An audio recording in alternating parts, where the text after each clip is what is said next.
Ողջույն եթերում հանրային հեռուստաընկերության եւ բարձր տեխնոլոգիական արդյունաբերության նախարարության համատեղ նախագիծն է, որը կոչվում է Գաղափարից բիզնես։ Սա միակ նախագիծն է, որտեղ մասնակիցներից յուրաքանչյուրը կարող է շահել մինչև 10 միլիոն դրամ։ Միակ բանը, որ պետք է անել, գալ այստեղ եւ ձեր գաղափարը ներկայացնել այնպես, որ բոլորը հասկանան, որ ձեր գաղափարը կարող է դառնալ բիզնես։ Մասնակիցների նախնական ընտրությունը կատարվել է բարձր տեխնոլոգիական արդյունաբերության նախարարության սահմանած չափորոշիչներով։ Հաղթողներին որոշում է ժյուրին։ Ժյուրին նախագծերը գնահատում է 5 չափորոշիչով։ Առաջին՝ պրոդուկտի նորարարությունը եւ ստեղծած արժեքի արդիականությունը, երկրորդ՝ իրագործելիությունը եւ աճի հնարավորությունները, երրորդ՝ պրոդուկտի առևտրայնացումը, չորրորդ՝ ծրագրի բյուջեն, ներառյալ դրամաշնորհի գումարների ծախսման ուղղությունները եւ հինգերորդ՝ թիմը։ Ժյուրիի անդամները թիմերի նախագծերին տալիս են կողմ կամ դեմ գնահատական։ Հաղթող է ճանաչվում այն թիմը, որը ստացել է առավելագույն թվով կողմ գնահատականներ։ Հաղթող կարող է դառնալ մեկից ավելի թիմ։ Մենք լավ գաղափարների կարիք շատ ունենք եւ փողի խնդիր առհասարակ չունենք, քանի որ մեր ֆոնդում կա 250 միլիոն դրամ։ Բացառիկ ֆոնդով հեռուստանախագծի հաղթողներին որոշել է ժյուրին, ում կարծիքներին անձամբ ես շատ եմ սպասում։ Եկեք ծանոթանանք նրանց ավելի մոտից։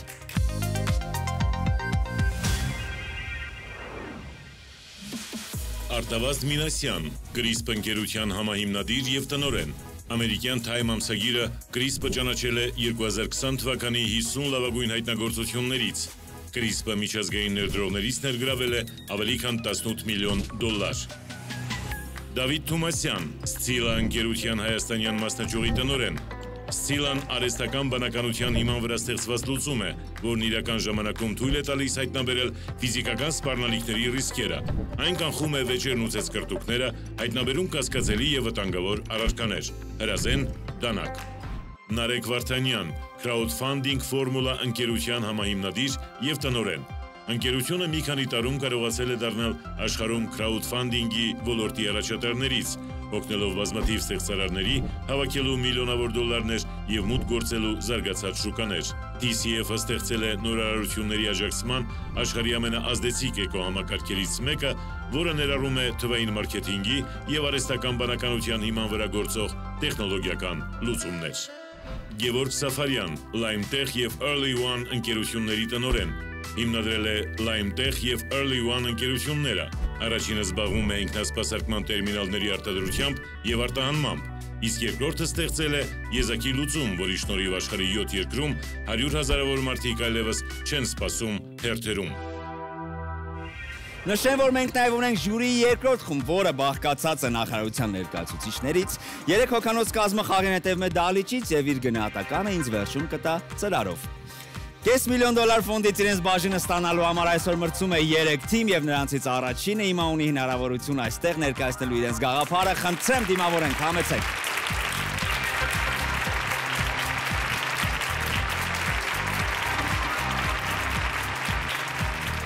Կարծես ես Նարեկն եմ, Allclean-ի հիմնադիրը։ Կարճ ներկայացնենք, թե մեր պրոդուկտը ինչ խնդիրներ Ողջույն Նարեկ։ համար։ Just մեկ վայրկյան։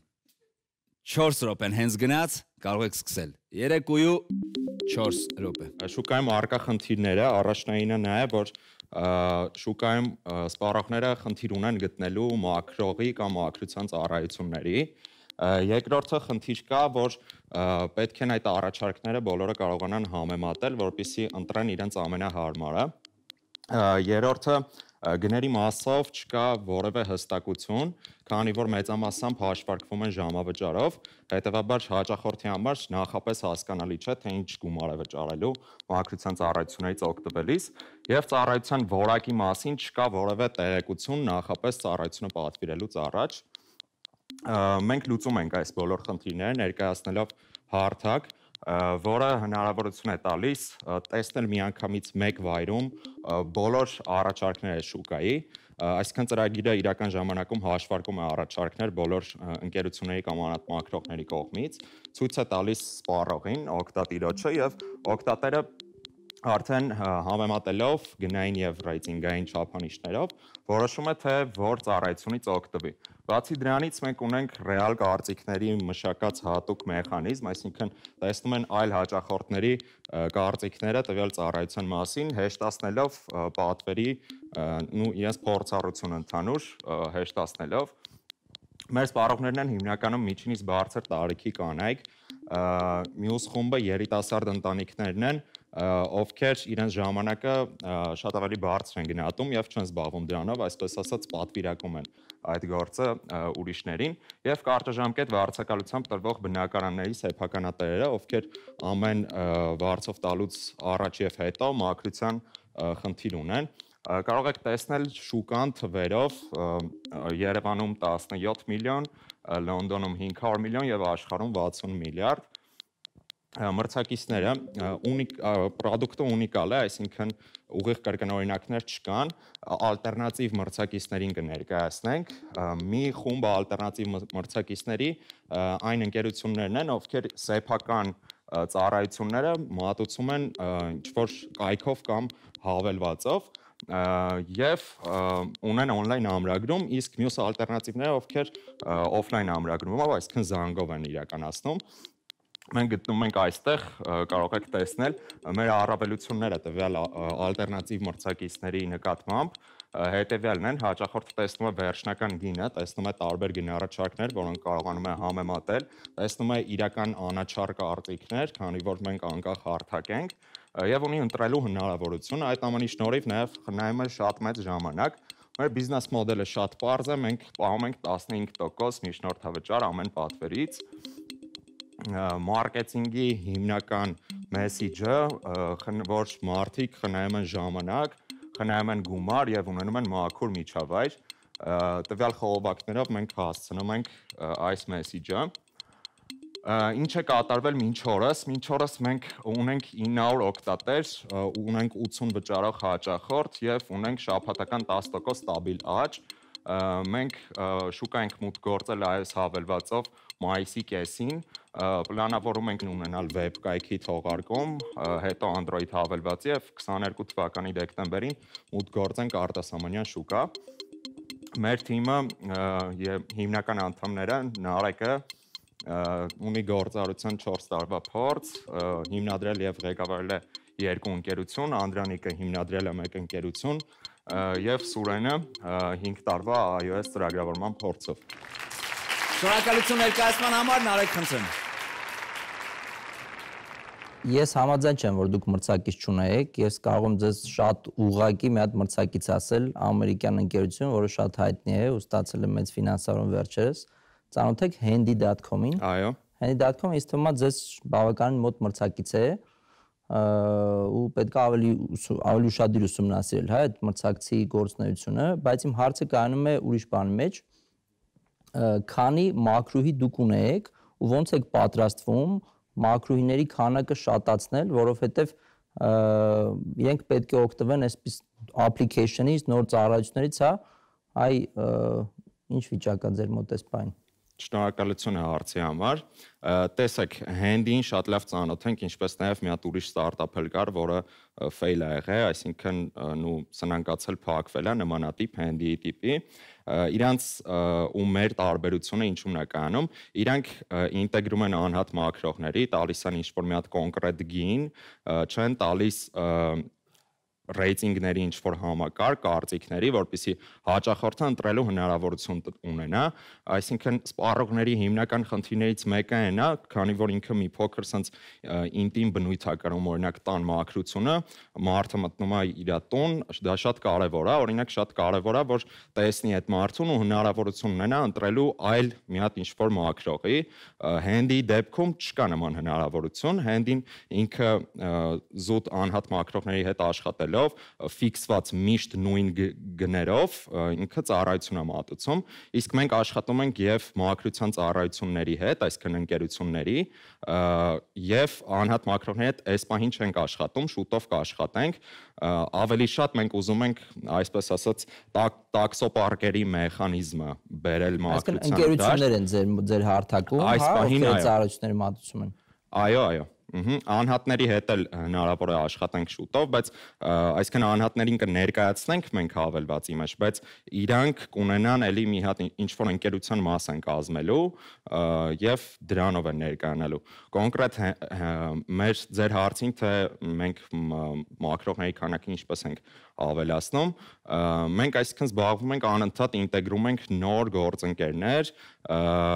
Հայաստանի շուկայում մի փոքր դա ավելի ոնց որ սուղ է շուկան, դրա համար մի քիչ ավելի բարդ է, քան օրինակ արտասահմանյան շուկայում, որտեղ արդեն կայացած է տվյալ ինդուստրիան, Հայաստանում դա կայացած չի։ Դրա համար դրսի շուկայում շատ ավելի հեշտ կստացվի, կարծում ենք, որ այս շուկայում այստեղ թեստվելուց հետո, ինչ-որ վալիդացվելուց հետո մի քիչ ավելի ամուր կկարողանանք հեշտ մրցակցել այնտեղ, բայց հենդին տենց մրցակից չենք համարում, էլի, որպես այդ։ Ну, այսինքն մրցակցությունն է, մրցակից է, բայց ուղիղ ոնց որ նույնական product չէ։ Շնորհակալություն պատասխանի համար, Արտավազդ, խնդրեմ։ Ուզում եմ Նարեկի միտքը շարունակեմ, ասեմ, որ ուղղակի մրցակից է ու պետք է նայել ոնց որ բարձրաշնորհտության է, էլի։ Մարդը պետք է այդ ծառայությունը պատվիրի, եթե Ամերիկայում դուք գործ եք, կամ պետք է հենդից պատվիրի, կամ ձեզանից, այդ ապա մրցակից է, այսինքն հաճախորդներն երկուսը մրցակցում եք։ Նախ ուզում ասեմ, որ ռազմավարությունը բիզնեսի համարյա բոլոր կետերով շատ գրագետ է արված, շնորհավոր եմ այդ առումով, որ մի պլատֆորմով եք սկսել, որ B2B եք սկսել, այլ ոչ թե B2C, դա շատ լավ որոշում եղեք կարծում եմ, ու որ արդեն ունեք հաճախորդներ, էլի մեզ ձեռբերում է։ Իմ միակ խորհուրդը այն կլինի, որ փորձեք հենց մի օր շուտ այլ շուկայում այս պլատֆորմը տեստավորել, որ ասում եք Հայաստանում կտեստավորենք ու կհասնենք հաջողության, դա էլի ճիշտ պնդում չի իմ կարծիքով, որովհետև շուկաները շատ տարբեր են ու մարքեթինգն է տարբեր։ Իսկ եթե Ամերիկայում ուզում եք հասնեք բոլոր այդ B2B ընկերություններին, այնտեղ մի հատին հասնելու գինը կարող է 100 անգամ շատ լինի, քան Հայաստանում։ Նույնը հաճախորդների մասով։ Այդ առումով պետք է ձեր թիրախան շուկան որը լինելու է, այդտեղ մի օր շուտ լոնչ անել։ Ու հարցն տամ կարճ, մարքեթինգի առումով, տեսեք, իմ մտահոգությունը որն է, ինքը շատ նիշային խնդիր է լուծում, կարևոր խնդիր է, բայց նիշային խնդիր է։ Արդյոք մարդիկ ձեր application-ը կպահեն, հա? Այսինքն կան հարյուրավոր app-եր, որ օգտագործում ենք բոլորս, 101-րդը պահել հեռախոսում, պետք է շատ լինի դրա արժեքը, որպեսզի այդ որոշումը մենք կայացնենք, էլի։ Այդ հարցը ոնց եք լուծելու։ Ու հիշեն հետո ամեն անգամ։ Նաև այդքան հաճախ չի օգտագործվելու ձեր app-ը, էլի ոնց որ։ Շնորհակալություն։ Նախ առաջի մասի պահով տենց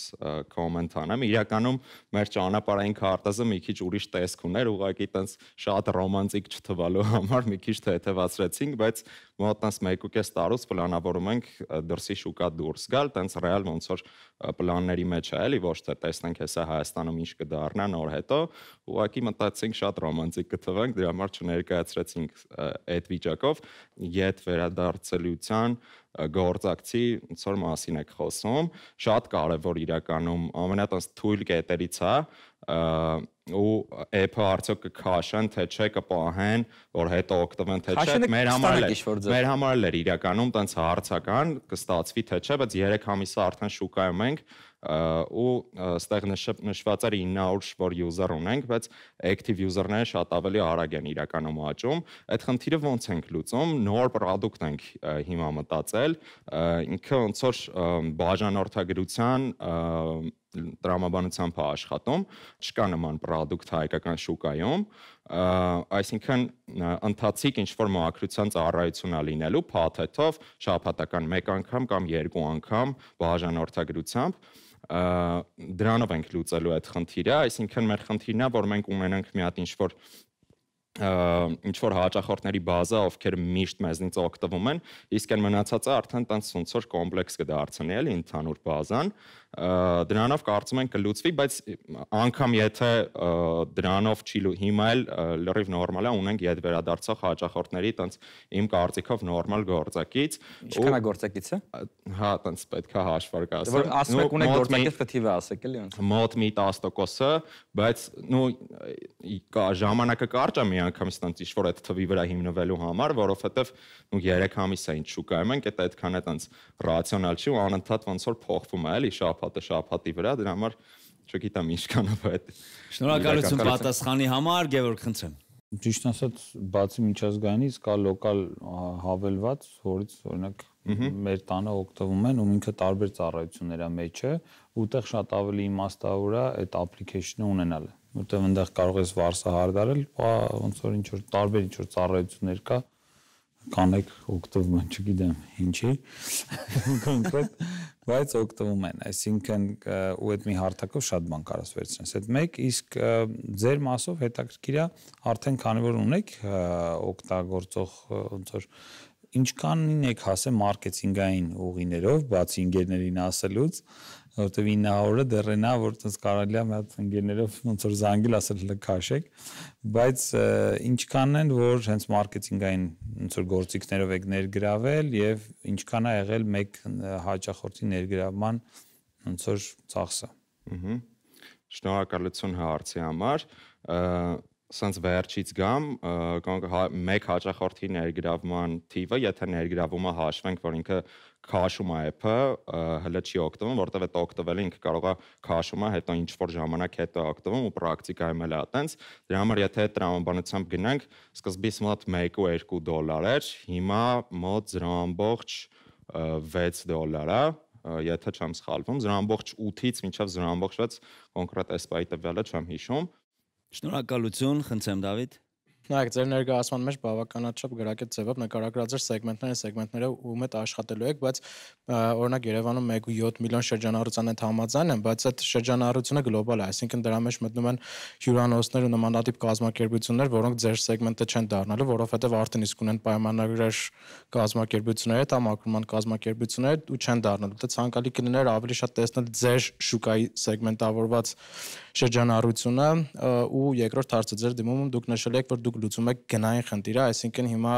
կազմակերպությունները աշխատում են ինչ-որ X մոդելով, ձեր շրջանակներում աշխատելու են այս մոդելով, որ օրինակի համար, եթե ինչ-որ մեկը պատվիրում է, հա, նախնական, ենթադրենք 25000 դրամ է, ունենում են խնդիր, որ վերջնական վճարում են 40000, ձեր հարտակի միջոցով կարգավորվում է այդ հարցը, որ ի սկզբանե տեսնում են 25000, վճարում են 25000, այսինքն դուք կազմակերպությունների հետ աշխատելուց փոխում եք իրենց մոդելը, թե ոնց է կառավարում այդ Շնորհակալություն հարցի համար։ Հիմնական մասը գինը ասում են ժամավճարով ու պայմանավորում են դա մակրուհիով, այսինքն ասում են եկեք 2 մակրուհի ուղարկենք ձեր տուն եւ ամեն մեկի ժամը կարժենա այսքան, այդ parza որ գերվճարների է համարյա միշտ բերում, ինչ որ առումով թերվճարների չի բերի հաստատ, որովհետեւ բիզնեսը այդքանը մտածում է ինքն հենց անում, որ չտուժի ցանկացած դեպքում մեր մոդելը կոնկրետ կան իհարկե աշխատողներ, ովքեր տենց են աշխատում, մենք օրինակ մակրության մասին է եթե խոսքը, ուրիշ ծառայություններ էլ կան մեջը, բայց բուն մակրության մասով քառակուսի մետրով է գինը որոշվում։ Այսինքն այլ հետաքրքիր չի հաճախորդին, թե ինչքան կտևի, մի օրում կհասցնեն ավարտեն թե չէ, ինքը արդյունքում ինչքան կվճարի, որտեվ ժամավճարով է ասվում։ Իսկ մեր գինը, որ մենք ցույց ենք տալիս հավելվածի մեջ, ինքը վերջնական է, այսինքն այդքանից ավել չի վճարելու հաճախորդը։ Հետևյալն է, այսինքն բիզնեսները աշխատում են ուրիշ մոդելով, հիմա ձեր հարտակում քանի տոկոսն է համաձայնվել աշխատել ձեր բիզնես մոդելով։ Քանի որ իրանք իրականում գումար են կորցնում։ Հա, իրականում այտենց փորձը ցույց է տալիս, որ հաճախորդները ոնց որ ավելի հեշտ են ներգրավում, որովհետև իրենց համար ավելի պարզա եւ արդար է այտենց, հետեւաբար իրենք ավելի շատ վաճառք են անում այդ մոդելով, դրա համար այդքան էլ համաձայն չեմ, որ իրենք գումար են այդտեղ կորցնում, իսկ մոդելի մասով կան որոշ ընկերություններ, ովքեր օրինակ քառակուսի մետրով են աշխատում, բայց դրանք քիչ են, հիմնականում մենք բերում ենք ու մենք ենք ոնց որ հորդորում, որ այդ մոդելով աշխատեն ու իրանք մշակում են, այդ նշում են իրանց գները, մենք արդեն տեղադրում ենք հավելվածում։ Գների մասով մեկ այլ նկատառում էլ անեմ, որ կոնկրետ պատկերացրեք հիմա ոնց որ շուկան ցած ինչ-որ թափանցիկ չի, ինչ-որ մարդկանց համար հասկանալի շուկա չի այդ շուկան, չես կարող դու սենց բացել արագ ինչ-որ հետազոտել այդ շուկան, եթե ուզում ես ծառայությունից օգտվես, իսկ երբ որ մեկ հարթակում ես ներգրավում, այսինքն այդ marketplace-ի բոլոր առավելությունները ստեղել են գործում,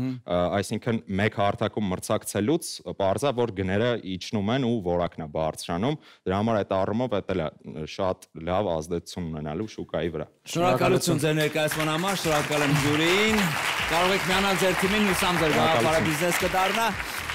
Իսկ մենք հասկանանք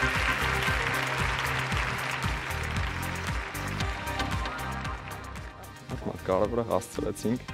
փորձ չենք կարել, դա օրինակ էր, որ հասցրեցինք, բայց կարևորը ստացվեց, տեսնենք ինչ կլինի։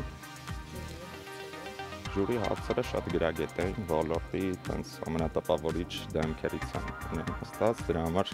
ինչ-որ առումով նաև մենք ենք ինչ-որ ինֆորմացիա քաղում իրանցից, երբ որ իրանց հարցերից մտածում ենք ինչ-որ նոր միտք է առաջանում, որ կարելի է օրինակ սենց անել եւ այլն եւ այլն։ Եվ ժյուրին եւ ներկայացնողը եւ թիմը տղաներ են ու տենց մակրության ոլորտից շատ պրոֆեսիոնալ հարցեր կարողացանք ձևակերպել տալ, բիզնեսի մասով հա, բայց պիտանելիության մասով կարող է եւ չէ։ Հա, մենք թիրախային խնդիրներ չենք մոռանում, որովհետեւ միջինից բարձր տարիքի կանայք էին թիրախը։ Եվ նաեւ երիտասարդ ընտանիքները, որտեղ դեռ չեն որոշեով ամակրել։ Այդ մասով 50%-ով մտնում ենք այդտեղ։ Դե մեզ ավելի շատ բիզնես մոդելն է հետարքիր, կարծում եմ բավականին վստահ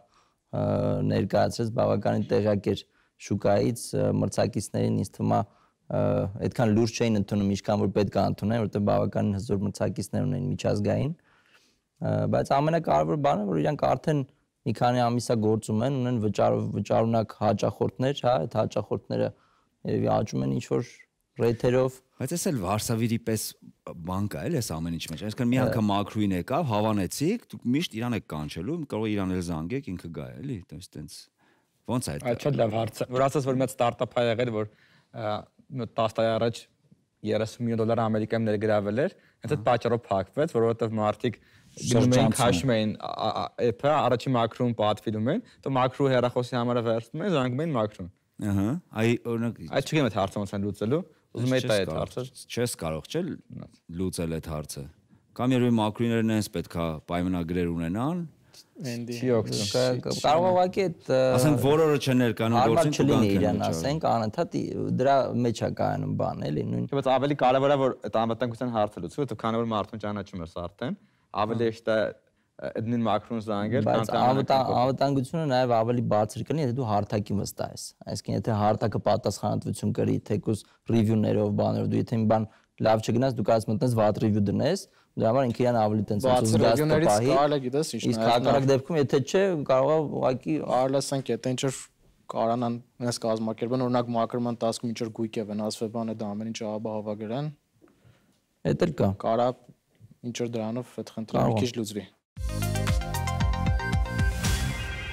Երկրորդ թիմն է տրամադրված զարմացնելու մեր ժյուրիին եւ հեռուստադիտողին, եկեք բարձր ծափարություններով նրանց այստեղ հրավիրենք, համեցեք։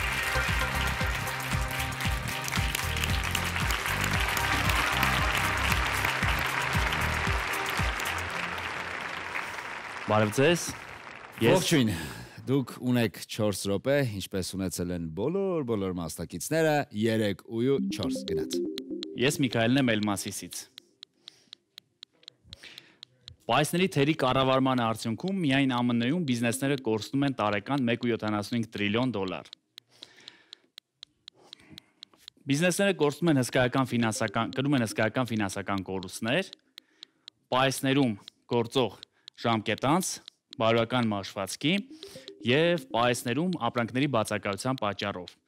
Բիզնես մենեջերները հաճախ չգիտեն, թե այս պահին ինչ ունեն իրենց պայսներում, որ խմբականակն է պետք շուտ վաճառել, որ ապրանքից երբ եւ որքան պետք է պատվիրել, ներմուծել կամ արտադրել։ Ինչպես ենք լուծում այս խնդիրը, Էլմասիսը պայսների մնացորդի կառավարման ամբողջական լուծում է։ Էլմասիսը պատվերների, գնումների, վաճառքների եւ պայսների կառավարման միասնական լուծում է, կառավարում է ապրանքի ամբողջ շրջափուլը եւ հետագծելիությունը, սկսված գնման պատվերից, մինչեւ պատվեր, վաճառք, հետկանչ եւ այլն։ Էլմասիսը իր պարզ տեսքով հնարավոր է կիրառել եւ բարդ եւ հասարակ բիզնես պրոցեսներ ունեցող ընկերություններում։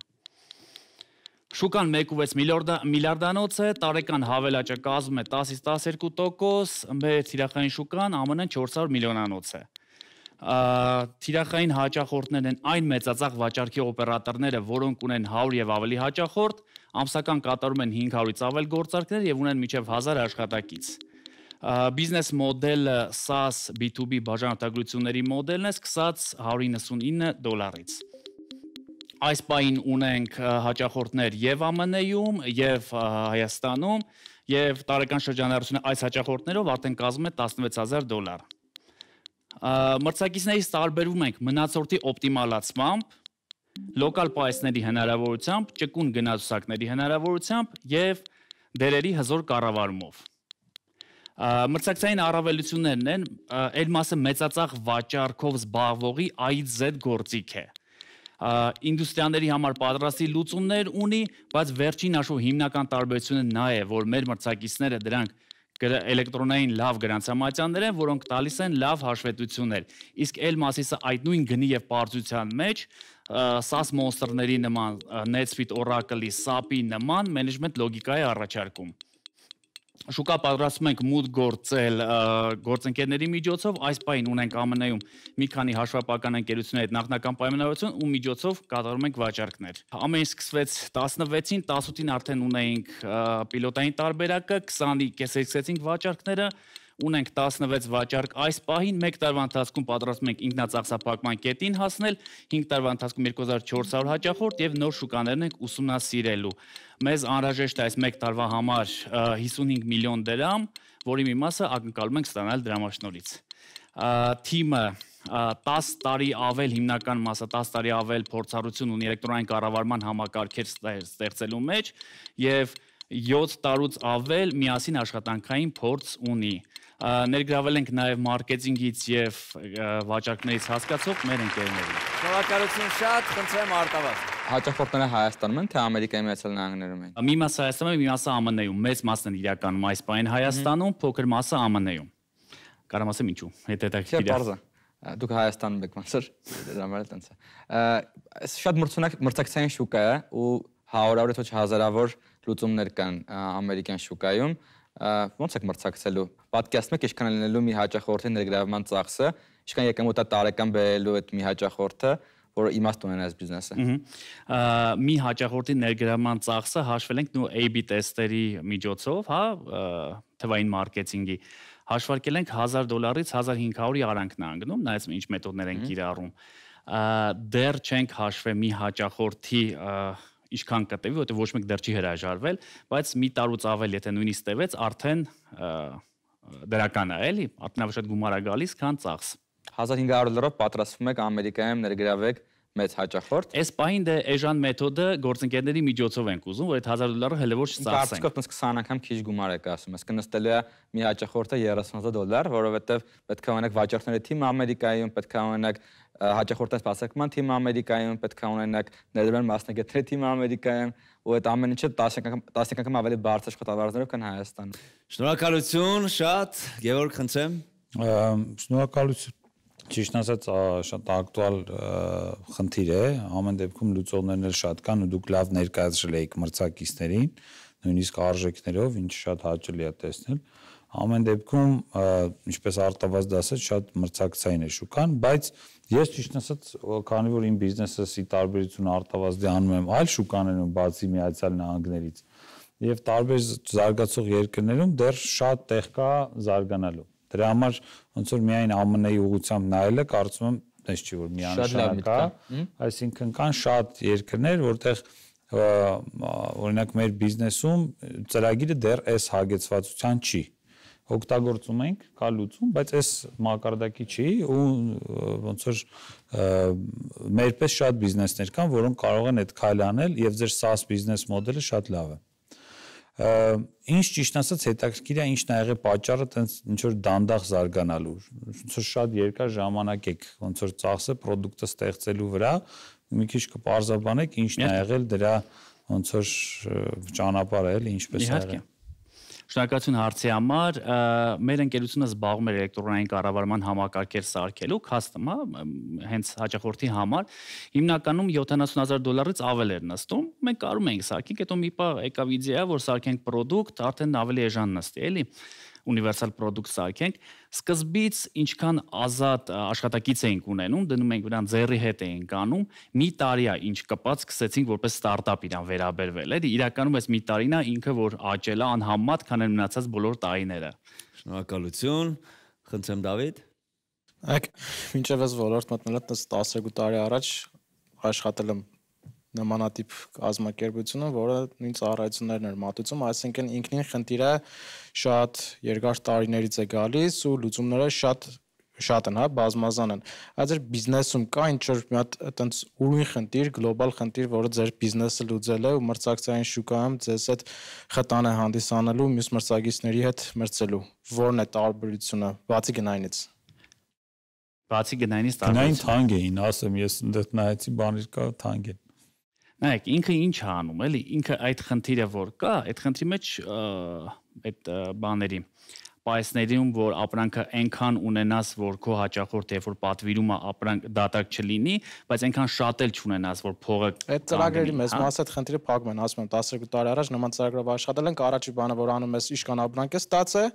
ընթացքում իշքան ապրանք ես դուրս եկե ու ամսական առևտրի արդյունքում, հա, այդ մյուս ամիս արդեն կարող ես գուշակել, ասենք շատ թեթև մի հատ Excel sheet-ի միջոցով դաժե կարաս գուշակես, թե մոտարապես քեզ իշքան ապրանք է պետք ու սենց ասեմ։ Նաև տալիս է սեզոնային, հա, որ ամառը էս ապրանքից դու ծախսում ես այսքան, ձմեռը ծախսում ես այսքան, այսինքն այդ նոր չէ, այդ խնդիրը նոր չէ ու բավականին շուտ այդ լուծումներն արդեն տրված են բիզնեսներին։ Երբ որ ալգորիթմային լուծում է տալի կամ հիմիկվա այդ սոֆտվերը, ծրագրերը, որոնք որ այդ լուծումը տալիս են, իրեն գծային մեթոդ են տալի, հա։ Այսքանից պակասես պատվիրի արդեն։ Հաշվի չեն առնում, որ այնտեղից պատվերը կարա ժամանակ տևի մինչև տեղ հասնի եւ այլն։ Իսկ մենք ամբողջ շրջափուլն է, հա, ապահովում։ Սովորում է բիզնեսմենի վարքագիծը, այսինքն բիզնես մենեջերները ինչ որ վարքագիծ են անում, 1-2 ապրանքի հետ կապված, ինքը այդ նույն վարքագիծը տարածում է մնացած ապրանքների վրա։ Ճիշտ է, վերջին հաշվով հարցնում ասում հարմար է այսպես անեմ։ Մարդն է ընտրում այդպես անի, թե չէ։ Եթե նույնիսկ այդպես չընտրեց, ապա դա էլ է հաջորդ անգամ հաշվի առնելու։ Պատկերացրեք ամբողջ շրջափուլն ապրանքը այնպես է որ միշտ բանի մեջ է, հա, միշտ այդ շրջափուլի այդ հեծագծելությունը միշտ ապահովում է։ Շնորհակալություն պատասխանի համար, պատասխանը ձեզ համար հասկանալի էր։ Մի քիչ։ Ոչինչ։ Նարեկ, խնդրեմ։ Ես ուզում եմ շարունակեմ Դավիթի բացեցած ուղղությունը, հա, ուզում եմ իմանամ որն է ձեր ամենամեծ նորարարությունը, որ դուք պատրաստվում եք այս ոլորտում իրականացնել։ Ամենամեծ նորարարությունը ինքը փոքր մոդուլ է վերջին հաշվով, որ որպես այդպեսին քիչ ենք դիրքավորվում այդ մասով, որտեղ ինքը էժան պրոդուկտ է, հա, բայց վերջին հաշվով գրեթե բոլոր մեր հաճախորդներին դուր եկավ ու ուզեցին։ Դա ինքը կպած իր հետ e-commerce ունի մեծածախ վաճառքի համար։ Շատ հեշտ e-commerce-ը, շատ արագ, երկու կանաչով, հա, Google-ում որ ստուգում եք, որ մեծածախ վաճառքից օգտվող խանութները սկսում են e-commerce-ով պատվեր գրանցել։ Վերջերով դա է որ ամենաշատն է մեր հաճախորդներին դուր եկե։ Ամենաբարդը չի, բայց ամենադուրեկացն է իրանց։ Ինձ համար ամենաբարդը մնացած հասկանում եմ, ինչև էս բայց ճրբան հասկանում եմ։ Արցանց խանութը խանութների համար, էլի։ Այսինքն դուք ունեք ձեր խանութը e-commerce, որ այդ խանութից էլ են օգտվում։ Հա, ավտոմատ կպած է, էլի, ավտոմատ կպած է, էլ մասիսի։ Դա լրիվ ուրիշ բիզնես է։ Ուրիշ ինդուստրիա։ Ուրիշ ինդուստրիա։ Բայց գիտեք, չէ, 80%-ը մեր հաճախորդներից դա բան հաճույքով օգտագործում են։ Տեսեք, ինձ նաև հետաքրքիր է արդյոք դուք համարում եք Amazon-ին ձեզ անուղակի մրցակից, որովհետև իհարկե ուղղակիորեն չի մրցում ձեր հետ, բայց շատերը օգտվում են outsource են անում, այսպես ասած, իրենց պահեստային կառավարումը հենց Amazon-ին։ Ուղղակի հաստատ չէ, երևի թե անուղղակի էլ չէ, որովհետև այս բիզնեսը գործում է մենակ այն, այս համակարգը պետք է մենակ այն բիզնեսներին, ովքեր որ սեփական պահեստ ունեն ու իրական պրոդուկտ ունեն, էլի պահեստում։ Շնորհակալություն շատ պատասխանների համար, շնորհակալություն ժյուրին։ Շնորհակալություն։ Միացեք ձեր թիմի, շուտով կիմանանք ձեր գաղափարը բիզնես կդառնա թե ոչ։ Խնդրեմ։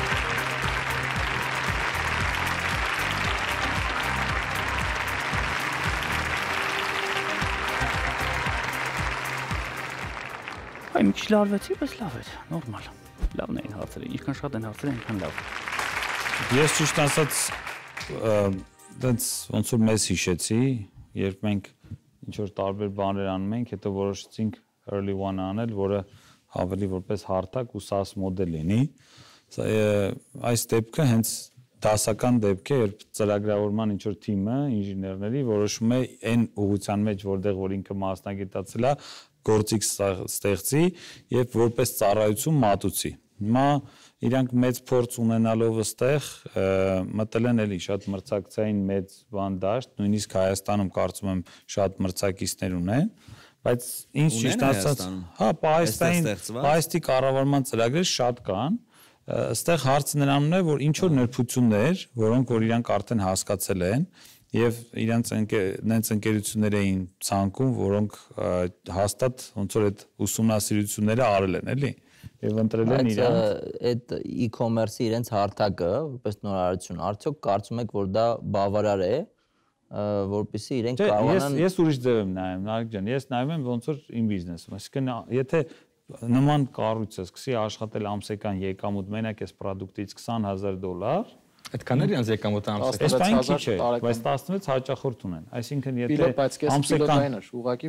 ամսական եթե $200 է, որպեսզի $20,000 բերի, իրանց պետքա 100 հաճախորդ։ 100 հաճախորդը նման պրոդուկտի համար շատ իրատեսական թիվ է։ Ու եթե ինքը այդքանին կարողացել է տրամադրել, ես օրինակ կարծում եմ, որ շատ հնարավոր է ու շատ մեծ էլ է կարա աճի էլ, էլի, որովհետև ճանապարհին նման պրոդուկտները անընդհատ բարելավում են։ Ես օրինակ այդպես ինքը չի կարում դառնա այդպես շատ մեծ, ինչ որ ոնց որ մենք շատ ծրագրեր տեսել ենք, շատ մեծ չի կարում դառնա, բայց շատ մրցակցային շուկայում է, էլի։ Բան չասի, բայց այնքան մեծ է շուկան, բայց քո խորհուրդը ինձ թվում է շատ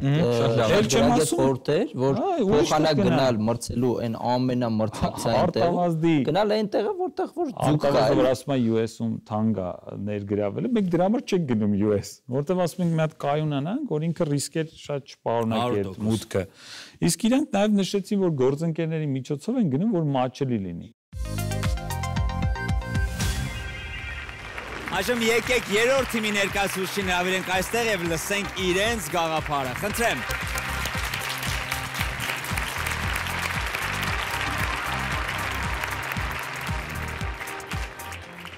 Բարև ձեզ։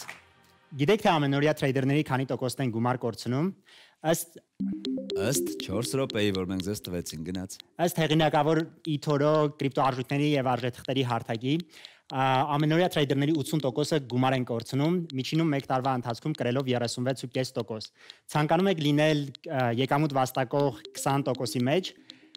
Precog.ai հաղթելով կրիպտոշուկաներին արհեստական բանականության միջոցով։ Կրիպտոշուկաները ծայրահեղ անկայուն են, ինչպես տեսնում եք Bitcoin-ի գինը էականորեն տատանվել է վերջին 1 տարվա ընթացքում, ի տարբերություն S&P 500 ինդեքսի, որը ներկայացնում է արժեթղթերի շուկան։ Տվյալների ծավալի էքսպոնենցիալ աճի եւ 24/7 գործարքներ իրականացնելու հնարավորության շնորհիվ մարդկանց կողմից կրիպտո տրեյդինգի իրականացումը անարդյունավետ է։ Տրեյդինգը նաև պահանջում է ֆինանսական խորը գիտելիքներ, այդ իսկ պատճառով կրիպտոարժույթային ներդրողների 93%-ը գնում եւ պահում են այն, կորցնելով բազմաթիվ ներդրումային հնարավորություններ, որը կարող էին ստանալ ամենօրյա տրեյդինգի շնորհիվ։ Precog.ai կրիպտոարժույթների ավտոմատացված արք ու վաճառքի համակարգ է, որը հնարավորություն է տալիս հիմնված է արհեստական բանականության վրա եւ հնարավորություն է տալիս ձեր կատարած ներդրումը ամսական ավելացնել միջինում 10%-ով։ Ինչպես է այն աշխատում։ Արհեստական բանականության մոդելը սովորում է տվյալ կրիպտոարժույթի լուրերի եւ նախկին գների վրա, այնուհետեւ իրականացնում է գնի կանխատեսում եւ դրա հիման վրա կատարում են ավտոմատացված գործարքներ։ Մենք այս պայն ունենք ալգորիթմ, որը 2021 թվականին Ethereum կրիպտոարժույթի համար ապահովում է 942% աճ, ի տարբերություն 791 բնական աճի, որը ունեցել է Ethereum-ը 150%-ով ավելի շատ։ Մեր բիզնես մոդելն է կարճաժամկետ հատվածում իրականացնել կրիպտոդրամապանակների ավտոմատացված կառավարում, իսկ երկարաժամկետ հատվածում ունենալ ներդրումային ֆոնդ։ Կրիպտոարժույթների գործարքների շուկայի ծավալը այս պահին կազմում է 2021 թվականի համար կլինի 1.3 տրիլիոն $, այս պահին աշխարհում կան 100 միլիոնից ավելի կրիպտոարժույթ ունեցողներ։ Մեր մրցակիցների համեմատությամբ մենք ապահովում ենք բարձր եկամտաբերություն եւ ցածր ռիսկ։ Մեր ամենամոտ մրցակիցներն են Syndicator-ը եւ Empirica-ն։ Մեր թիմը, ես Դավիթ Աբգարյանն եմ, տնտեսագիտության տեխնացու եմ, դասավանդում եմ Հայաստանի ամերիկյան համալսարանում, աշխատում եմ որպես ավագ տվյալագետ Disco ընկերությունում, ունեմ 7+ տարվա փորձ 5 միջազգային ընկերություններում աշխատելու։ Հովհաննես Մանուշյանը ունի 4+ տարվա փորձ տվյալագիտության եւ կիբերանվտանգության ոլորտում։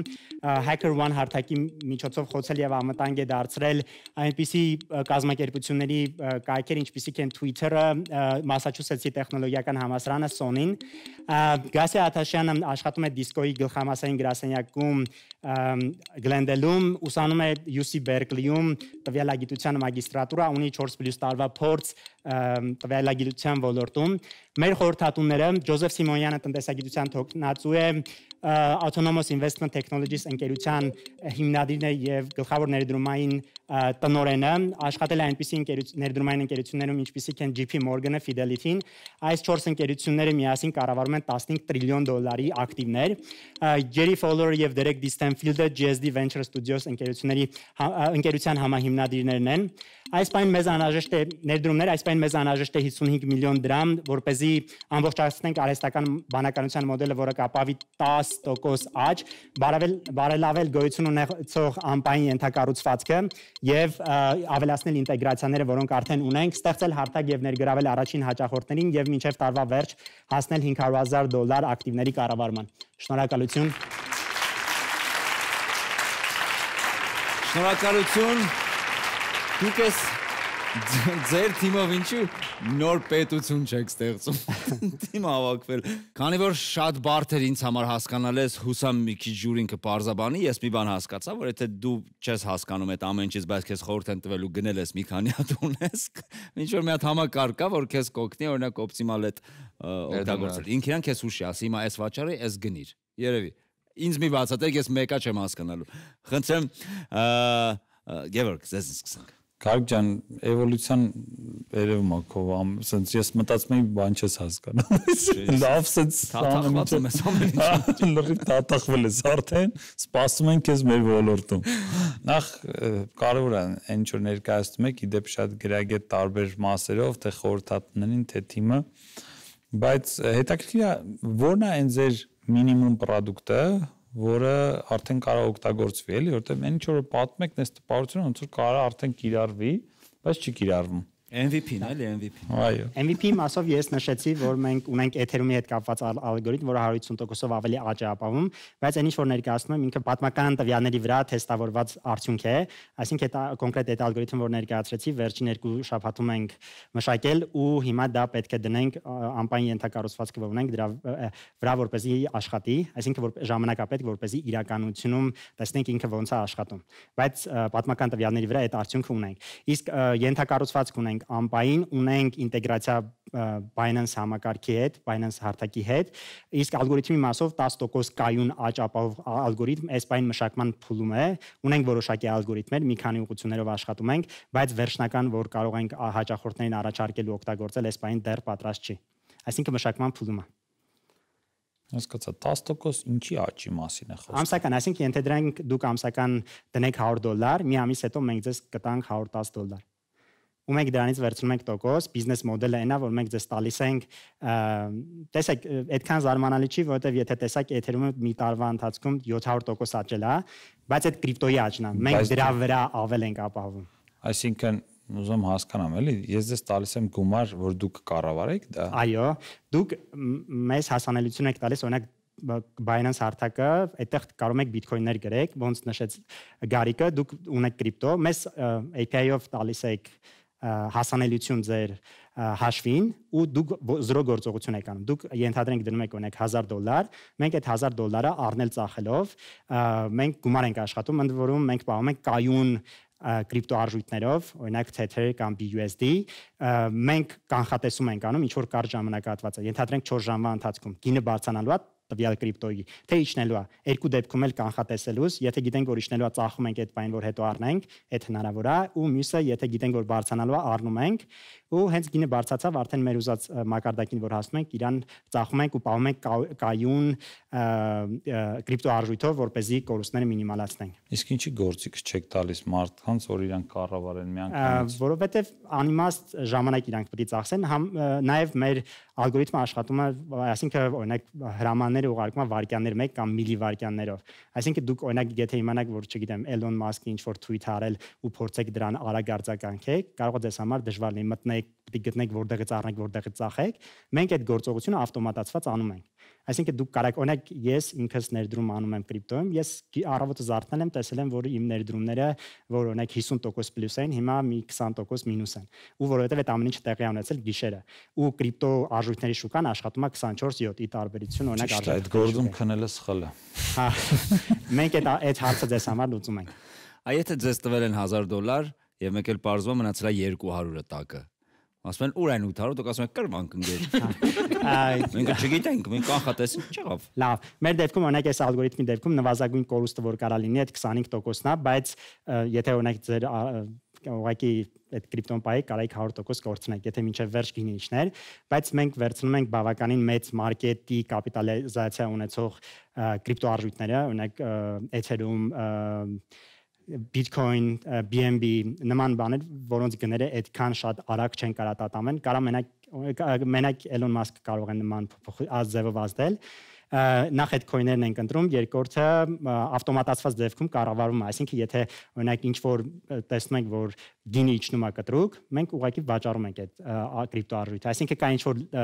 սահման, որից ներքև չենք կարող գնալ։ Այսինքն ես շատ բարդ էր ինձ համար մեկ այս պատասխանը։ Ես ասած օրինակ եթե կարճ պատասխանեք, հնարավոր է որ մի օր 1000 դառնա 200 թե չէ։ Լավ, չէ, հնարավոր չի, եթե դուք $1000 դնեք, դառնա 200։ Մեկը վերև է գնալու ինքը։ 1000-ը կարող է օրինակ դառնա ամենաքիչը սկզբնական շրջանում, եթե օրինակ ենթադրենք դրեցիք,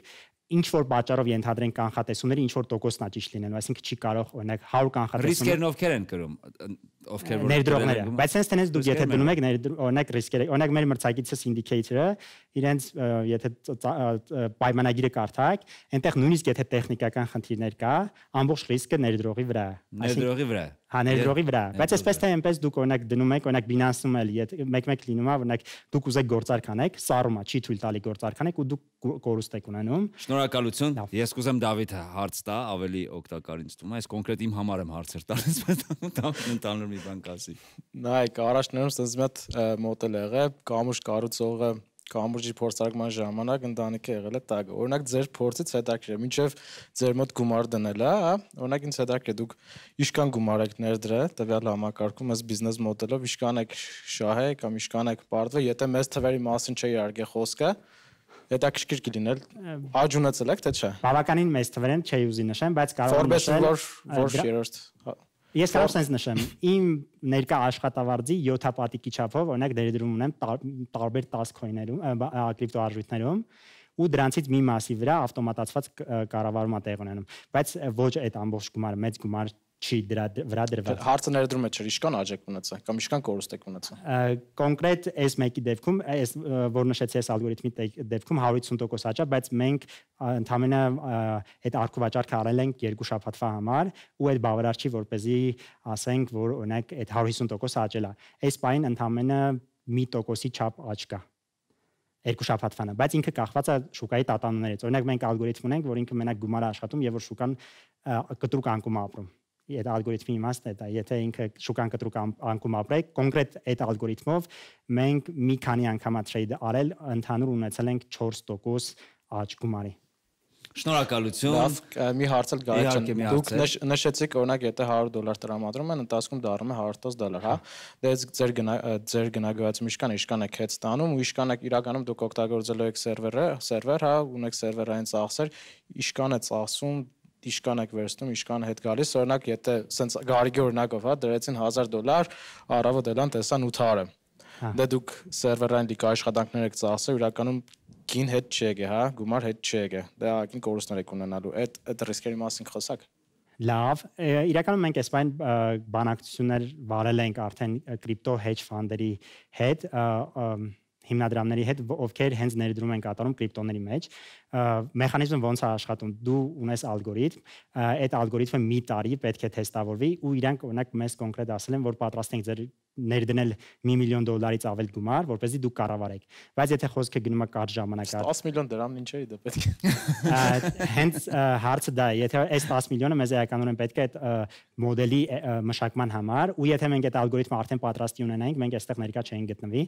մենք կարիք չենք ունենալի ուղղակի դրա։ Մենք լինենք բորայում, այսպես ինքը տված կոկտեյլով պարկած։ Ու հնարավոր է մենք հենց առաջիկայում օրինակ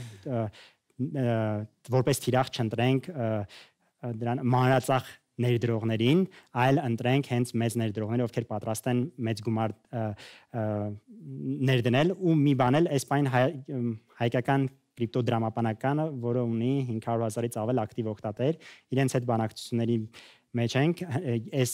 ալգորիթմը պատրաստ լինելու դեպքում մենք պատրաստում ենք առաջարկել իրենց ու մեր խորհրդատուները, որ նշեցի JSD Venture Studios, իրենք էլ կապեր ունեն ուրիշ կրիպտոհարթակների հետ, որտեղ մենք կարող ենք ալգորիթմը առաջարկել իրենց արկա օգտագործողներին ու մարքեթինգի վրա էականորեն քիչ գումար ծախսել։ Ձեր ասած հարցը իրականում հարցը սա մասամբ պատասխանեցիք գնագոյացման ու հասուտ հետ կապված, բայց քանի որ մեր ժամանակը սուղ է, շատ հեշտ է։ Շնորհակալ ասեմ դրա հետ կապված, ենթակառուցվածքի հետ կապված մասշտաբի հետ ենթակառուցվածքի ծախսերը դառնում են այդ ստացված եկամուտի շատ փոքր տոկոսը։ Այս բանը օրինակ մենք կոնկրետ ալգորիթմներ, որ աշխատեցնում ենք, ամսական $100 չի գերազանցում։ Շնորհակալություն շատ, խնդրեմ Նարեկ։ Տեսեք, կարճաժամկետ թրեյդինգի առումով, երբ որ գները իջնում են, պետքա վաճառես, բայց երբ որ դու երկարաժամկետ ես օպտիմիզացնում, պետք է անես հակառակը։ Իսկ երբ որ գները իջնում է, պետք է առնես ու շատ ժամանակ անես հակառակը, ինչ որ մարդիկ են անում, հա։ Ինձ հետաքրքիր է, արդյոք դուք ունեք ինչ որ ժամանակային օպտիմիզացիա, այսինքն ես ոչ թե ուզում եմ ամսական 10% եկամուտ ունենամ, այլ ուզում եմ 1 տարվա ընթացքում 1000% աճ ունենամ, ես կարող եմ նման օպտիմիզացիա իրականացնել ձեր ծրագրի միջոցով, թե չէ։ Այո, կարող եք իրականացնել, բայց մենք երկարաժամկետ ներդրում չենք անում, այսինքն մեր կանխատեսումները կարճաժամկետ հատվածի համար են, ու եւ որ գինը իջնում է, մենք ոչ թե առնում ենք, այլ վաճառում ենք։ Ձեր ասած դեպքում դուք որպես երկարաժամկետ ներդրող գինը իջելը որպես էժան արժեթուղթ կամ կրիպտո արժույթ դուք գնում եք, որ երկարաժամկետում աճի։ Մեր մեխանիզմը ամբողջովին այլ է, եւ որ գինը գիտենք, որ իջնելու է, մենք այս բանը ծախում ենք, որ այդ էժան գնով առնենք, այսինքն մենք նախորդ մեր մոտեցումը կանխատեսումն է, ոչ թե մենք գիտենք, որ իջելա ու բարձրանալու է, այլ այդ բանը հենց այդ կարճ ժամանակ, օրինակ 4 ժամվա համար կանխատեսում ենք գինը բարձրանալու է, թե իջնելու։ Դրա հետ կապված մենք այդ գործարքը անում ենք ու իրեն տանում ենք կայուն կրիպտո արժույթի, որպեսզի տատանումները էլ մեզ վրա չազդեն։ Հասկացա։ Հիմա բիթքոյնի գինը բարձրանալու է, թե իջնելու է։ Բիթքոյնի գինը թե կբարձրանա, թե կիջնի, մեզ համար տարբերություն չկա, մենք գումար ենք աշխատում։ Ոնց որ գիտեք, բարձրանալու է։ Զուտ պետք է։ Եթե այդ հարցի պատասխանը հստակ լիներ, այս ստարտափի իմաստը չէր լինի, որովհետև մենք գումար աշխատում ենք եւ որ գները տատանվում են։ Այնպես որ ես հավատում եմ, որ բարձրանում է, որովհետև անձնական ներդրումներ ունեմ, ու եթե տենց որն ավելի շատ բարձրանա, օրինակ Ethereum-ի գինը ասում են, որ շատ ավելի բարձրանա, տարվա վերջ կարող է հասնել մինչև $10,000։ Թե ինչքանով է ճիշտ։ Տեսնենք շուտով։ Ես հեսա կգամ։ Շնորհակալ ենք պատասխանի համար, Արտավազդ։ Ավիջան շատ տպավորիչ պրեզենտացիա, ինչի որ աշխատում եք, ինձ թվում է մեծ պոտենցիալ ունի։ Փոքր խորհուրդ, որ կենտրոնացեք B2B-ի վրա, այսինքն այդ ալգորիթմը ուղղակի լիցենզիայով տվեք պլատֆորմաներին, որտեղ B2C-ի ճանապարհը շատ բարդ է ու շատ մրցակցային, հարյուրավոր արդեն պլատֆորմաներ կան ու այդտեղ մտնելը շատ դժվար է առնելու։ Ուղղակի գնացեք hedge fund-երին, լիցենզիայով տվեք, այդտեղ կարեք մեծ գումարներ աշխատեք։ Մեկ էլ ալգորիթմի տեսանկյունից ինչքան մրցակցային է այդ ալգորիթմը, այսինքն շուկայում վստահ եմ հարյուրավոր ալգորիթմների հիմա մշակվում են, ես ինքս մի քանի ստարտափ գիտեմ, որ խնդրով զբաղվում են։ Ոնց որ ինչքան է ձերը լավ, ինչ-որ համեմատություններ կա։ Իրականում համեմատություն չկա, որովհետև այդ ալգորիթմները իրանց մետրիկաները բաց դրած չկան, կան ստրատեգիաներ, որոնք ինտերնետում հասանել են, այսինքն կան կայքեր, որտեղ դու կարող ես դնել քո ռազմավարությունը, ու մարդիկ եթե տեսնում են, որ դու գումար աշխատում ժամանակի ընթացքում, իրանք քեզ կարող են հետևել ու իրենք քեզ վճարում են դրա տոկոս։ Մենք այդ ալգորիթմների հետ ենք փորձում մրցակցել, բայց խնդիրը հետևյալն է. դու կարող եք ունենալ ալգորիթմ, որը գնի աճի ժամանակ, օրինակ տասնապատիկ անգամ արագ է աճում, բայց երբ որ սկսում է գինը ընկնել, ինքը մեծ կորուստներ է ունենում։ Այսինքն այստեղ ունենալ մի ալգորիթմ, որ բոլոր դեպքերում աշխատում է։ High risk, high return-ը, and make a low risk, high return-ը։ Մեր դեպքում մենք ասում ենք բարձր եկամտաբերություն եւ ցածր ռիսկ։ Ցածր ռիսկը արդեն ռիսկի մակարդակը դուք եք ընտրում։ Մենք կարող ենք օրինակ ամսական 10% աճ ապահովել շատ փոքր ռիսկով, բայց կարող ենք օրինակ իրականացնել 10%-ը շատ մեծ եկամտաբերություն է։ Տարեկան 3x է, էլի, չէ՞։ 10%-ը իրականում այդքան էլ մեծ չի կրիպտոյի դեպքում։ Կրիպտո շուկայի դեպքում գնի օրական տատանումը 5.5% է, իսկ արժեթղթերի դեպքում ընդամենը 1% է։ Ինչքան շատ է գինը տատանվում, այնքան մենք կարողանում ենք գումար աշխատել, ու ես շուկայի ծավալ նշեցի 1.3 տրիլիոն, օրական արքու վաճառքի ծավալը $68 միլիարդ է։ Այսինքն ինչ որ ընկերություններ կա, իրենց մարքեթ, իրենց շուկայի ծավալն է այդքան։ Մեր դեպքում շուկայի ծավալը ամեն օր է այդքան, այսինքն $68 միլիարդ գործարքներ է տեղ ունենում, ու այդ բոլոր տատանումները մեզ համար հնարավորություն են։ Շնորհակալ ենք շատ, սա նաև ներկայացումից բացի մի փոքր դասախոսություն էր, շատ հաճելի էր։ Շնորհակալ ենք, կարող եք միանալ ձեր թիմին։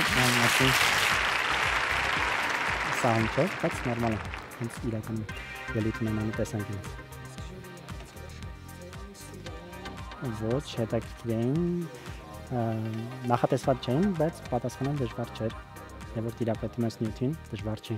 Այսպես թեմաները իրանք գդիկ թեմաներ են, էլի, բոլորին ինչ-որ մի բան անում են։ Ինչ է կարծում։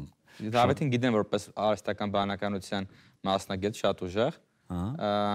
Խնդիրը որ զբաղվում է շատ մրցակցային է, ճակնհայտ է ոնց որ բոլոր թրեյդերները ուզում են առավելագույն եկամուտ ստանան, ու դու մրցակցում ես աշխարհի ամենատաղանդավոր մարկանց հետ SDV ալգորիթմներով։ Դե ստացվի մոտենալ այդ ալգորիթմ սարքել ու վաճառել այդ hedge fund-երին, ներդրումային ֆոնդերին, մեծ բիզնես կարա դառնա։ Եվ նույն ժամանակ կրիպտոն հələ նոր սկսել է զարգանալ, կարելի ասել, հա, այսինքն չնայած որ արդեն բավական այսպես պոպուլյար է, բայց դեռ շատ մեծ պոտենցիալ ունի։ Ալգորիթմները ուղղակի շատ լավ կան, ասենք high frequency trading-ը ու մաթոթ տիպի ալգորիթմները 50-60 տարի կան, այդ առումով շատ կայացած շուկա է, էլի։ Նույնը կիրառում են, ասենք Bitcoin-ի վրա, բայց ամեն դեպքում մեծ պոտենցիալ ունի, եթե որ Դավիթը զբաղվում է, արդեն կա պոտենցիալ։ Այս ռիսկ չկա որ Դավիթն փողը կվերցնենք թռնեն։ Ինչը ո՞ր փողը։ Ու թռնեն այդ $1000-ը։ Իմը մեծ այդ 1000-ի շուրջը։ Քո 1000-ն է, ոնց որ Ճիշտ ասած 1000-ը չէ, բայց 10 միլիոնը որ տան մարդս կարող է։ Այդ application-ը մի հատ հանցագործ աշխարհ plugin չկա որ մտնա վերցնում կա երականում բայց դրա համար sorry խորտ տվեցի որ գնան ոչ թե իրանք սարքեն այդ consumer application-ը այսինքն անհատների համար այլ ծախեն արդեն եղած պլատֆորմաները որ այդ անհատական արտադրությունը չլինի այդ պետությունը չլինի Բոլոր թիմերը ներկայացին իրենց գաղափարները, մեր ժյուրին շատ բարդ աշխատանք ունի որոշում կայացնելու մեջ, կարող ենք նրանց ճանապարհել, որպեսզի ամփոփեն իրենց տեսածը լսածը, իսկ մինչ այդ հիշեցնեմ, որ յուրաքանչյուր նախագիծ գնահատվում է 5 չափորոշիչով եւ ստանում է միայն 1 գնահատական կողմ կամ դեմ։ Մինչ ժյուրին կգնահատի նախագծերը, մենք ծանոթանանք ՏՏ ոլորտում Հայաստանի ամենակայացած ընկերություններից մեկի գործունեությանը։ Մեր պրոդուկտում մենք փորձում ենք լուծենք այն խնդիրը, որ կարողանանք սովորեցնել մարդկանց ծրագրավորում եւ այդ մարդկանց համար գտնենք աշխատանք։ Եթե մենք նայենք ընդհանուր ստատիստիկայում, միջազգային ոլորտում ծրագրավորումը համարվում է երկրորդ ամենապահանջված աշխատանքներից մեկը։ Իրականում շատ մեծ խնդիր է ամբողջ աշխարհում, որ ծրագրավորողները գոյություն չունեն կամ չեն սովորում կամ ինչ-որ պատճառներով իրանք լքում են ծրագրավորման ոլորտը։ Ու մենք նայեցինք այդ խնդիրը մի հատ ուրիշ կողմից, ոնց է իրականում սովորական ոչ ավելի շատ ոչ վիրտուալ աշխարհում ոնց է կատարվում ծրագրավորողների կրթությունը։ Մենք նայեցինք, որ հիմնականում մարդիկ գալիս են մեզ անձամբ դիմում են, ինչ պետք է անենք, որ մենք կարողանանք ձեր մոտ գործի ընդունենք։ Ու մենք իրանց ինչ-որ խնդիրներ ենք տալիս, ասում ենք այս գնացեք սովորեք, դրան հիման վրա դուք կարող եք մեր մոտ գործի ընդունել։ Այդ խնդիրը մենք փորձեցինք վիրտուալ աշխարհ բերենք, մենք ասում ենք, այս գործի համար հարկավոր է այս գիտելիքները։ Կոնկրետ խնդիրը նրանց շուրջ է կառուցում, որ կոնկրետ կազմակերպություններից վերցնելով գործի պահանջարկը ու այդ պահանջարկի շուրջ մենք կրթում ենք ու սովորեցնում ենք մարդկանց։ Շատ մեծ կարիք կա լավ ծրագրավորների ու տաղանդավոր ծրագրավորների, մեր ոնց որ երազանքն է, որպեսզի այդ կարիքը ոնց որ այդ նպատակը լրացնենք, որպեսզի շատ մարդիկ ավելի ծրագրավորում սովորեն ու իրենց ավելի հասանելի լինի ծրագրավորումը։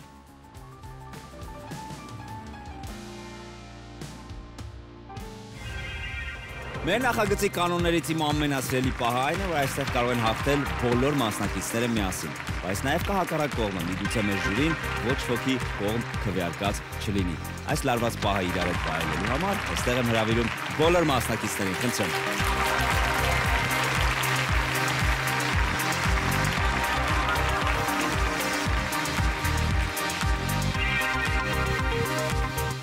Այս փակ ծրարում են նախարարության մասնագետների գնահատականները։ Ես այժմ կընթերցեմ դրանք, այնուհետև մեր ժյուրին կամփոփի։ Եվ այսպես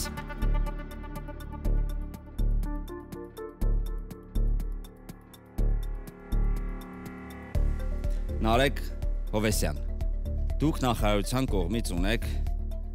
3 դեմ։ Դա նշանակում է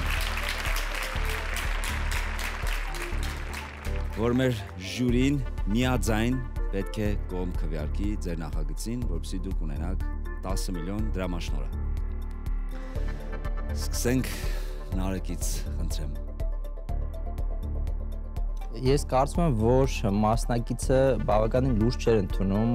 մրցակցությունը, այն մրցակցությունը, որ կար համաշխարհային շուկայում։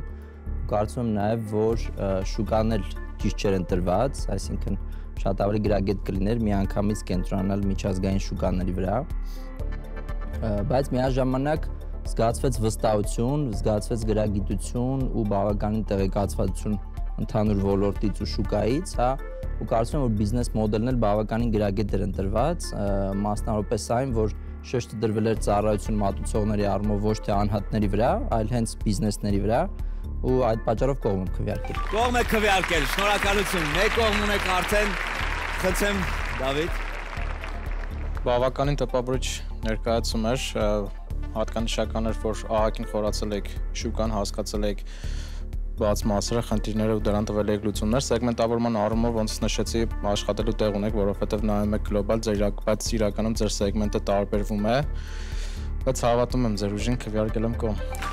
Շնորհակալություն քվեարկության համար։ Եվս երկու ժյուրի անդամներ եւ եւս երկու կողմ ձեզ հարկավոր է։ Խնդրեմ Արտավազդ։ Ես կարծում եմ, որ սխալ է ընտրված շուկան, իսկ պետք է սկսել Հայաստանից։ Կարծում եմ, որ այն մտքերը, որ պետք է ավելացնել անհատ մակրոների պլատֆորմայում, էլի սխալ միտք է, պետք է կենտրոնանալ մի ուղղության վրա, որ ընկերությունների հետ աշխատել։ Բայց սխալներով հանդերձ կողմ եմ քվեարկել, որովհետև հավատում եմ ձեզ։ Շնորհակալ ենք շատ։ Մեկ կողմ, հաստատ հաշվել գիտեք, զգում եք, որ Գևորգի որոշումից է կապված ամենախիստ քննադատությունը քեզնից էլ ասել ենք։ Ճիշտ ասած, շատ դժվար գործիքներ են, երբ երկու կողմանի հարթակներ են, այսինքն թե բիզնես, թե հաճախորդ ու բոլոր ուղղություններով գործ կանելու ու հերթականության հարց կա, մենք ասում ենք հավի ձվի պատմությունը, ոնց որը ամեն դեպքում այս բանը պարզ է, որ ծառայություն մատուցողներն են, բայց երբ հաճախորդ չկա, դժվար է ներգրավել։ Ճիշտ ասած, թիրախավորել հայաստանյան շուկան էլի դժվար է, մի կողմից հեշտ է, մի կողմից ոնց որ այդքան ոչ արդյունավետ։ Եվ ես ճիշտ ասած հասկանում եմ ինչու են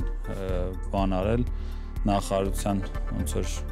ներկայացուցիչները դեմ քվեարկել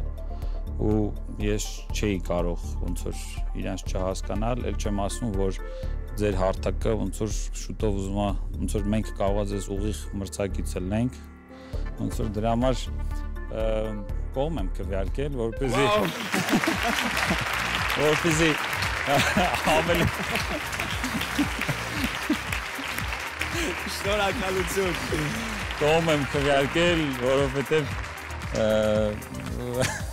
մրցակցությունը լավ բան է, ձեզ մաղթում եմ լիքը հաջողություն եւ հույսով եմ տենց ավելի երջանիկ կդառնան կանայք հեշտ օգտվելով ձեր հարթակից։ Շնորհակալություն շատ, շնորհավորում եմ ձեզ 10 միլիոն դրամաշնորհը այս պայից սկսած արդեն ձերն է։ Հուսամ մեր մյուս մասնակիցները կունենան ուրախությունը ձեզ հետ կիսելու հնարավորություն։ Միքայել Ավագյան, նախարարության կողմից ունեք 1 կողմ, բայց 2 դեմ։ Դա Հույս կա եւ հույսը կախված է մեր ժյուրի անդամներից, խնդրեմ Դավիթ։ Իրականում չեմ կարող ասել, որ ներկայացումը շատ տպավորիչ էր, հա, իրականում բավականաչափ գործ եք արել, շնորհակալություն ձեր արած աշխատանքի համար, բայց այն շուկան, որը մտել եք ու այն հարթակով, որը ուզում եք մտնել, շատ մրցակցային է, հարցերից վերջում, հա, ներկայացման վերջում փորձում եք նոր բաներ ասել, ապացուցել, որ ունեք ինչ-որ նորություններ, այդ ամեն ինչը ցանկալի կլիներ տեսնել ներկայացման մեջ, հասկանալով ինչպես եք մրցելու մնացած մրցակիցների հետ, ասենց ասեմ խաղի չափորոշիչներից ելնելով, չտեսնելով նորարարություն առևտրականացման մասով ունենալու եք ձեր շուկան, այսինքն գտնելու եք ձեր շուկան այն մարդկանց, ովքեր ունեն ձեր ծրագրի խնդիրը, բայց նորարարական առումով ինքը ոչ թե նոր գաղափար է, որը դառնալու է բիզնես, այլ արդեն իսկ գործող բիզնես է, որտեղ ուզում եք մտնել, բայց չտեսա ինչ ռազմավարությամբ, ինչ նորարարություններով ու արդյունքում քվեարկել եմ դեմ։ Շնորհակալություն Դավիթ։ Եվ խնդրեմ։ Ես ճիշտ ասած այս թիմի ներկայացման մեջ տեսնում եմ ոնց որ իմ անցած ուղին հատկապես սխալների մասով։ Այսինքն ոնց որ տենց դասական բիզնես է, որը շատ մեծանալու տենց շատ դժվար ճանապարհ ունի, տենց մրցակցային դաշտում։ Մենք էլ ենք տենց դժվար ճանապարհով գնացել, մինչև եկել ենք ինչ-որ յուրահատուկ կոնցեպտի։ Եվ ստեղ տենց շատ դժվար եմ պատկերացնում, թե որն առնելու այդ կոնցեպտը, բայց մյուս կողմից տեսնում եմ, որ այս գործիքը կարող կիրառվի մեր տնտեսության տարբեր ճյուղերի համար, ինչպես նաև որպես B2B հարթակ եւ ծառայություն, ծառայի շատ տարբեր երկրներում, հատկապես զարգացող երկրներում, որտեղ դեռ գործիքները շատ չեն կիրառվում թվային, եւ ես կարծում եմ, որ այս թիմին անհրաժեշտ է լրացուցիչ միջոցներ, որ իրանք ավելի հաջող լինեն եւ ես կողմ եմ քննարկել։ Շնորհակալություն։ Հետո եթե ունենայիք եւս մեկ դեմ, իսումա արդեն շարունակել անիմաստ կլիներ ամեն դեպքում հույսը դեռ կա, Արտավազդ խնդրեմ։ Ես չեմ մտածում, որ դժվարություններ լինելու աճը ձեր ընկերության համար, կարծում որ կարողանաք մի քանի 100 հաճախորդ, մի քանի 1000 հաճախորդ ինձ ձեռք բերեք, ու կարծում որ այդ միջոցները օգտակար կլինեն այդ ճանապարհին, դա մեր կողմ քվեարկել։ Կողմ։ Շնորհակալություն Արտավազդ։ Նարեկ ամեն ինչ ձեզնից է կախված, խնդրեմ։ Ես կարծում եմ, որ թիմը ունի այն բոլոր հնարավորությունները հաջողության հասնելու այս ոլորտում ու ինչպես Գևորգը նշեց, բավականին դժվարություններ են սպասվում, քանի որ շուկան շատ մրցակցային է ընտրված, հա, սակայն ես անկեղծ ասած չտեսա հստակ ռազմավարություն շուկայի վարման առումով եւ նաեւ այդ նորարարության կոմպոնենտը ինձ թվում է թույլ էր այս մրցունակ շուկայում ու Գևորգը շատ գրագետ խորհուրդ տվեց ուղղակի շուկան փոխել ու ձեր ուղղությամբ աշխատել, ձեր նորարարությամբ աշխատել ավելի քիչ մրցունակ շուկաների վրա ու ես կարծում եմ որ ձեր մոտ կստացվի, բայց քանի որ այստեղ ունենք մենք չափանիշներ, այդ պատճառով ես դեմ եմ քվեարկել։ Շնորհակալություն Նարեկ։ Շնորհակալություն, չենք հուսահատվում, դուք գիտեք որ չեք հուսահատվում, իսկ տարիների ընթացքում դուք բազում այսպիսի փորձություններ եք ունեցել, բայց ժյուրի խորհուրդները կխնդրեմ ես իմ կողմից որ հաշվի առնեք, քանի որ դրանք արժեք չունեն, շատ կարևոր խորհուրդներ են։ 10 միլիոնից մի քանի հազար միլիոն անգամ ավելի շատ արժեք։ Եվ ահա մեր վերջին մասնակցին մենք եկանք Դավիթ Աբգարյան, նախարարության կողմից դուք ունեք 3 կողմ։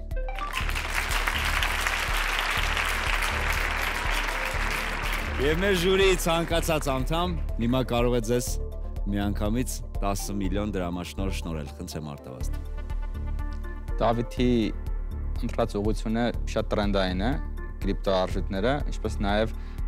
գիտական մոտեցումը, այսինքն նոր ալգորիթմ են փորձում ստեղծել, ու բազմիցս այդ մասին խոսել ենք, որ դրանք ամենահետաքրքիր ընկերություններն են, որովհետև կարող են դառնալ գլոբալ, կարող են աշխարհը փոխել ու մեծ արժեք մարկության համար ստեղծել, ու հետ պատճառով կողմ քվեարկել։ Կողմ եք քվեարկել, ձեզ արդեն շնորհավորում ենք, եկեք մեր ժյուրի մնացած մասնակիցների, ժյուրի մնացած անդամների խորհուրդներն ու գնահատականներն էլ իմանանք, խնդրեմ Գևորգ։ Շնորհավորում եմ ձեզ։ Ճիշտ ասած, բաներ կա, որ դեռ հասկանում ենք, որ հում է, բայց այն եռանդային ջանքը ու այն փորձը, կենսափորձ ու աշխատանքային փորձը, որ հավաքել եք ձեր թիմով, հավատ է ներշնչում, որ այն նորարարական ուղղության մեջ, որ դուք ընտրել եք, հաջողություն եք ունենալու, կողմ եմ քվեարկել։ Շնորհակալություն, Նարեկ խնդրեմ։ Ես կարծում եմ, որ Դավիթը մաստեր կլաս ցույց տվեց, ինչպես պետք է շատ գրագետ ներկայացում անել, ինչպես պետք է ընտրել ճիշտ աճող շուկա, ինչպես պետք է հավաքել շատ գրագետ թիմ ու կարող խորհրդատուներ, հա, ու նաև իր տեղեկացվածությամբ ու պրոֆեսիոնալիզմով ցույց տվեց, որ ինքը ունի այն բոլոր հիմքերը շատ հաջողակ ստարտափ կառուցելու։ Ես շնորհավորում եմ, ես ինքս կողմ եմ քվեարկել։ Անչափ շնորհակալ ենք եւ Դավիթ։ Դավիթ ջան, ես եմ կողմ քվեարկել։ Շատ խորհուրդ։ Իրականում բավականաչափ փայլուն գիտելիքներ ունեք ձեր ոլորտում Մենակ խնդրեմ հաջորդ անգամ ներկայացման ժամանակ փորձեք մի քիչ կամաց խոսալ, որովհետև ահագին բարդ բաներ ու մեծ թվեր ասեցիք, հատկապես այն մարդկանց, ովքեր այս ոլորտի հետ կապ չունեն, այդ արագության տակ ընդհանրապես կկորցնեն ձեզ։ Ինչի մասին է խոսքը գնում։ Շատ լավ։ Այս դեպքում են մարդուն։ Շնորհակալ ենք հարգելի ժյուրի։ Դե ինչ հաղթողները պարզ են մեր հաղորդման, կխնդրեմ, որպեսզի դրամաշնորհների խորհրդանշական կտրոնները հիմա փոխանցեք։